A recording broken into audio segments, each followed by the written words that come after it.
осы СШС-де қалам атты газет үйіне кіргеннен бері өзімді жақсы сезіне бастадым. Уақытымды тиімді өткізуге машықтандым. Қасымда жүрген достарыммен де қарым-қатынасым жақсарды. Сонымен қоймай, менің сабақ үлгерімім де жақсарды.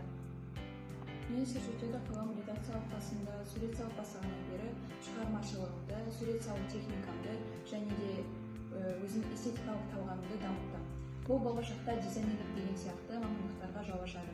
Сонымен қатар мақала жазу арқылы өзімді нақты жеткізуді, командамен жұмыс істеуді және де өз мойныма жауапкершілікті алуды үйрендім. Мен СШС-де қалам редакциясына қатысқалы бері ойымды нық жеткізуге үйрендім. Топта жұмыс істеуге машықтанып қана қоймаймын. Сөздік қорымды дамытып, акты құралдарында жұмыс істеуге машықтандым. Және де бұл газетте жұмыс істеп бастағалы бері өзімнің журналистика саласына қызығушылығым бар екенін білдім. Өзгеге журналист болдым.